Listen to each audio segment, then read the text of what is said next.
Hello guys, I'm Palichabe and I'm going to start a new chapter of economics. Chapter name is Price Elasticity of Demand. Price elasticity of demand. Price elasticity of demand is a degree of responsiveness or a measurement of change in quantity demanded in response to change in price of the commodity. Price elasticity of demand जो होता है वो इसलिए होता है क्योंकि demand जो है वो चेंज होता रहता है और प्राइस भी चेंज होता है, तो उसको मेजरमेंट करने के लिए प्राइस इलास्टिसिटी ऑफ डिमांड लाया गया। Method of price measurement of price elasticity of demand. तीन मेथड होते हैं प्राइस इलास्टिसिटी ऑफ डिमांड। हमें बस परसेंटेज मेथड पढ़ना है क्योंकि परसेंटेज मेथड जो है वो माइक्रो में है और geometric method and total expenditure method वो मैक्रो में है। Percentage method and the second is total expenditure method and third is geometric method. Percentage method EP equals to delta Q upon delta P into P upon Q।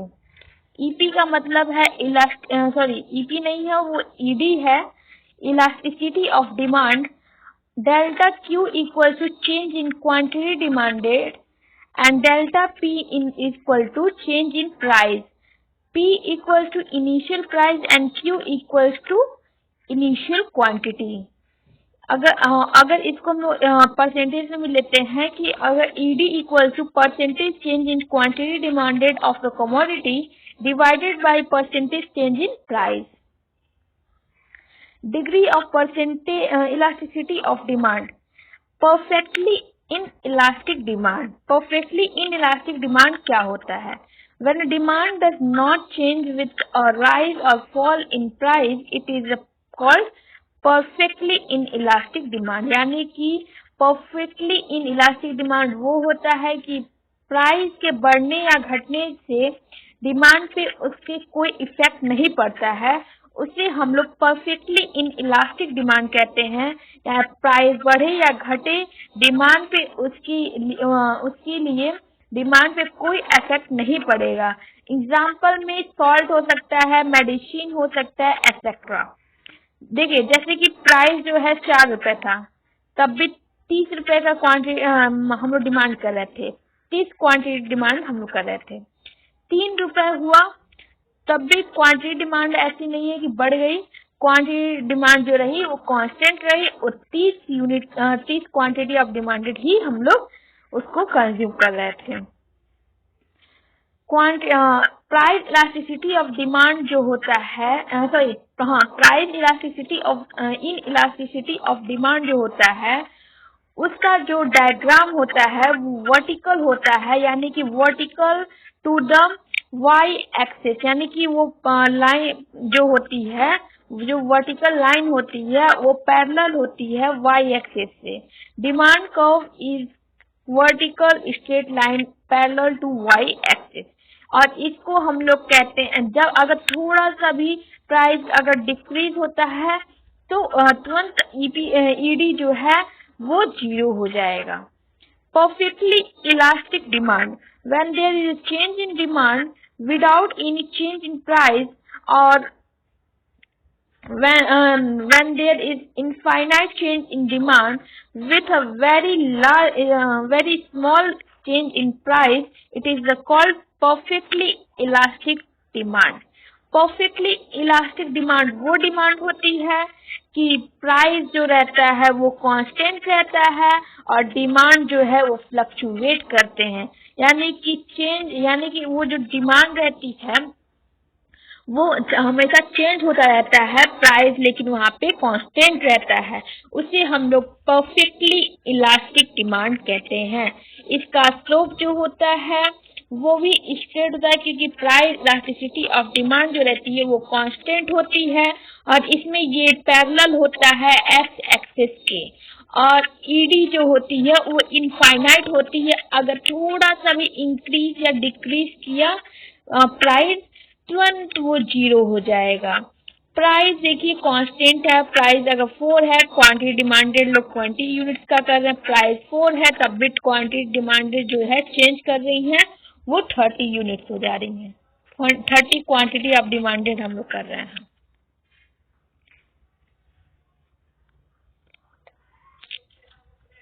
Demand curve is horizontal straight line parallel to X axis.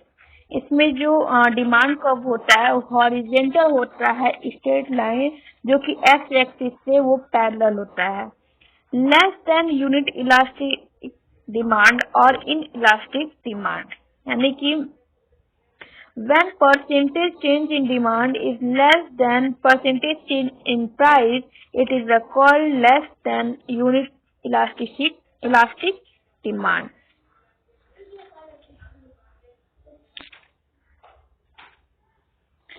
When percentage change in demand is less than percentage change in price, it is called less than unit elastic demand. यानी कि price के change होने से, मतलब अगर change in demand, यानी कि अगर डिमांड जो है प्राइस से ज्यादा लेस है, यानी कि percentage change in demand is less then percentage change in price, यानी कि अगर परसेंटेज, यानी कि जो क्वांटिटी डिमांडेड है अगर वो कम है प्राइस इलास्टिसिटी ऑफ डिमांड से, it is called less than unit elastic demand. उसी को हम लोग less than unit elastic demand कहते हैं। जैसे कि प्राइस जो है 10 है, क्वांटिटी डिमांडेड 100 कर रहे हैं लोग, प्राइस जो है वो 5 हुआ तो क्वांटिटी डिमांडेड 130 यूनिट्स का करने लगे। इसका स्लोप जो होता है वो डाउनवर्ड होता है, क्योंकि इसमें जो होता है ईडी इज, यानी कि ईडी का मतलब होता है इलास्टिसिटी ऑफ डिमांड, जो होता है वो लेस होता है 1 से, यानी कि 1 is greater then ED. Unitary elastic demand, when percentage change in demand is equal to percentage change in price, it is called unitary elastic demand। यानी कि जितने ही अमाउंट में परसेंटेज चेंज हो रही है क्वांटिटी डिमांड की, उतनी ही इक्वल चीज में जो प्राइस ऑफ इलास्टिक प्राइस जो रहेगी वो भी चेंज होगी। उसी को हम लोग यूनिटरी इलास्टिक डिमांड कहते हैं। यानी कि अगर 10 यूनिट चेंज हो रहा है, मतलब 10 यूनिट प्राइस रहती है तो कमोडिटी का मतलब जो डिमांड रहता है वो 100 यूनिट 5 होती है, यानी कि जितने से वो घटेगा उतने से वो बढ़ेगा। और अगर 5 होती है तो 150 यूनिट का वो लोग डिमांड करते हैं। इसमें जो होता है हर एक पॉइंट पे जो यूनिटरी डिमांड यही होता है कि अगर एग्जाम्पल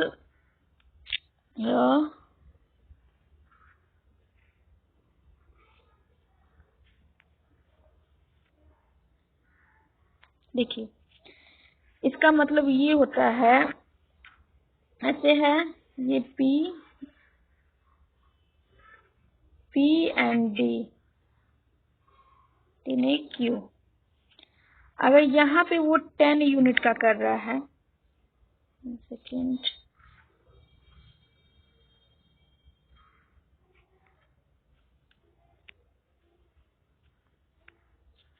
यहाँ वो 10 यूनिट का कर रहा है, 16 यूनिट का कर रहा है और 16 रुपीज में कर रहा है, और यहाँ पे उसकी क्वांटिटी डिमांड जो है वो 50 है, तो यहाँ पे वो फिर सेकेंड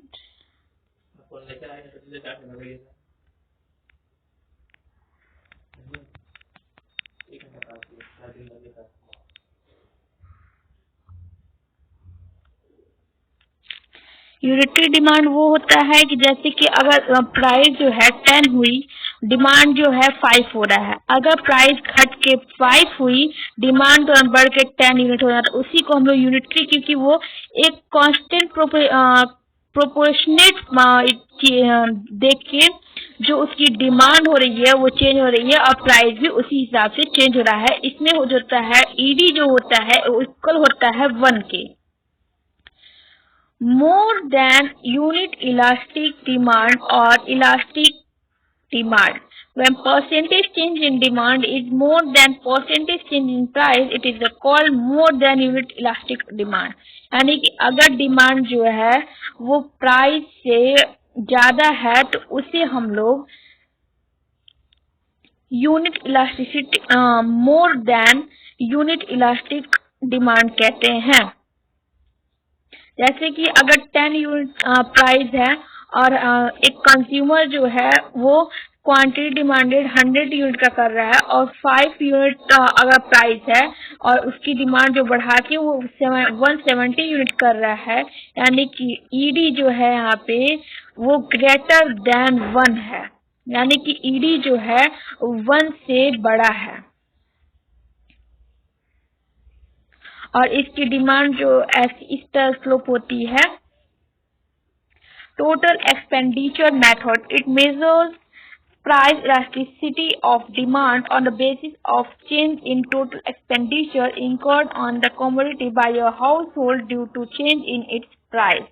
यानी कि मेजर करते हैं प्राइस इलास्टिसिटी ऑफ डिमांड इस बेसिस पे कि चेंज इन टोटल एक्सपेंडिचर, यानी कितना चेंज हुआ है एक्सपेंडिचर पे। अगर टोटल एक्सपेंडिचर जो कि लोग एक्सपेंड किए हैं एक कमोडिटी पे by a household due to change in its price. There are three conditions. ED equals to 1 when due to rise or fall in price of a commodity total expenditure remains unchanged। अगर price rise किया या fall किया तो वो total expenditure remain, मतलब जो total expenditure होता है वो चेंज होता रहता है प्राइस के फॉल या राइज करने से। उस वो पॉइंट जो होता है उसको हम लोग ईडी इक्वल टू वहां पे 1 होता है। ED is greater than 1 when due to fall in price total expenditure goes up and due to rise in price total expenditure goes down। यानी कि अगर प्राइस जो फॉल होता है टोटल एक्सपेंडिचर जो रहेगा वो बढ़ने लगेगा। अगर जो राइज जो यानी कि प्राइस जो होता है वो राइज करता है, टोटल एक्सपेंडिचर जो होता है वो डाउन करने लगेगा। तो उसे हम लोग उस पॉइंट को हम लोग कहते हैं ED is greater than 1। ED is less than 1 when due to fall in price total expenditure goes down and due to rise in price total expenditure goes up. यानी कि अगर प्राइस फॉल करती है टोटल एक्सपेंडिचर जो होता है वो बढ़ेगा और अगर प्राइस जो है राइज करती है टोटल एक्सपेंडिचर जो है वो जो अगर प्राइस फॉल करती है टोटल एक्सपेंडिचर जो है वो घटेगा और अगर प्राइस जो है राइज करती है टोटल एक्सपेंडिचर जो है वो बढ़ेगा। तो उस पॉइंट को हम लोग कहते हैं ED is greater then ED is less than 1। Geometric method.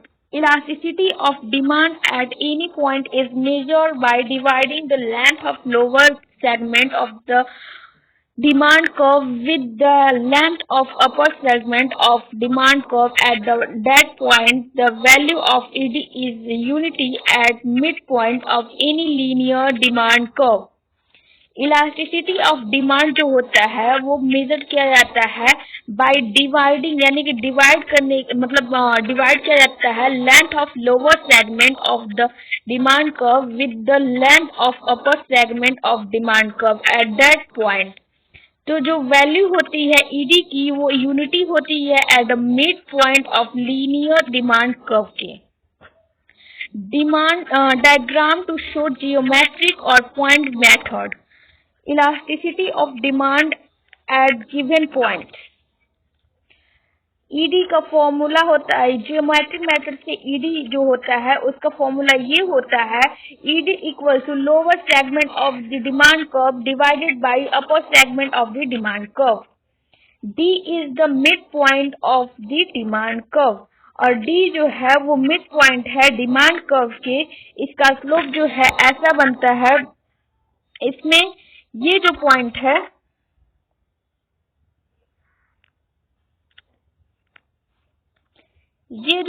है वो पॉइंट मिड पॉइंट है जो कि डिमांड कर्व का, यानी कि ये जो पॉइंट है वो जियोमेट्रिक मेथड को शो करता है।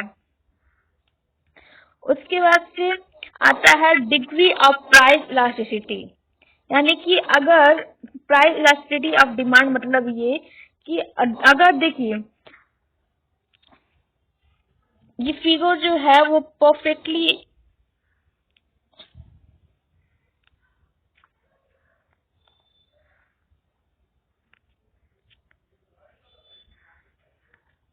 ये जो फिगर है वो परफेक्टली इन इलास्टिक का है, क्योंकि परफेक्टली इन इलास्टिक जो होता है वो y एक्सिस के पैरेलल होता है, और y एक्सिस के अगर पैरेलल होता है तो वो पॉइंट जो होता है परफेक्टली इन इलास्टिक, क्योंकि प्राइस के बढ़ने या घटने पे डिमांड पे कोई इफेक्ट नहीं पड़ता है।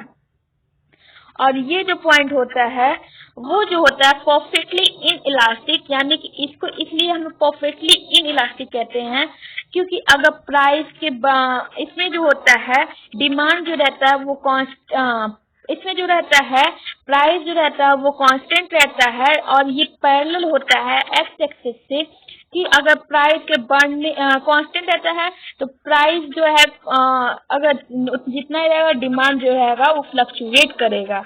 और ये पॉइंट जो होती है वो होती है इलास्टिक मोर देन वन, यानी कि मोर देन वन का मतलब ये कि इलास्टिसिटी जो इसकी रहेगी वो एक से ज्यादा रहेगा, यानी कि ED equal to more than one रहेगा, और उस पॉइंट को हम लोग कहते हैं इलास्टिक मोर देन वन। और ये पॉइंट जो है यूनिटरी रहता है, यानी कि जिस रेट से प्राइस जो है बढ़ेगा उसी रेट से प्राइस डिमांड जो है वो घटेगा, और जिस रेट से डिमांड जो है प्राइस जो है घटेगा उसी रेट से डिमांड जो है यूनिटरी का वो बढ़ेगा। तो उस पॉइंट को हम लोग यूनिटरी इलास्टिक कहते हैं।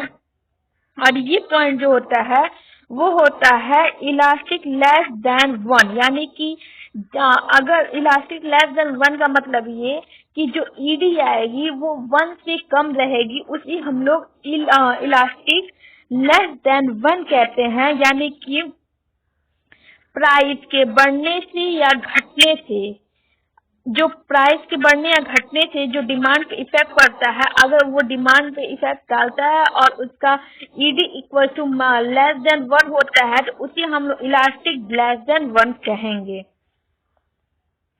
उसके बाद से आता है diagram of total expenditure method.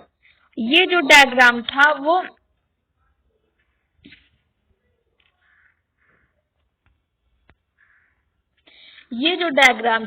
Percentage method का डायग्राम था, और ये जो मेथड है वो एक्सपेंडिचर मेथड का डायग्राम है। यानी कि ये पॉइंट जो है यहाँ पे ऊपर के पॉइंट पे ईडी जो है वो लेस देन वन है, और उसके बाद से एक ईडी इक्वल टू वन है, क्योंकि इसमें क्वांटिटी डिमांडेड जो है वो इक्वल है, यानी कि इसका मतलब ये होता है कि इस पॉइंट पे जो ये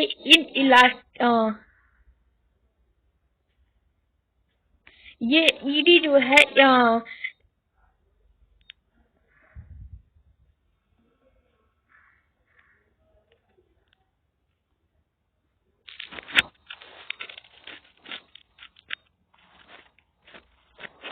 ये पॉइंट जो है वो पॉइंट जो है वो मोर देन वन है, यानी कि ये मोर than one elasticity of demand को शो करता है। और ये ईडी इक्वल टू वन, यानी कि ये पॉइंट जो है यूनिटरी इलास्टिसिटी ऑफ डिमांड को रिप्रेजेंट करता है, और ये पॉइंट जो है लेस देन वन को डिनोट करता है। इसे हम लोग ये डायग्राम जो है वो एक्सपेंडिचर मेथड का डायग्राम है। Factors influencing price, elasticity of demand, nature of the commodity. Elasticity of demand for the commodity depends on the nature of the commodity. If the commodity is a necessity like vegetable, machines, medicines, then its demand is inelastic, because even if there is a rise in price of these goods, their demand does not fluctuate too much.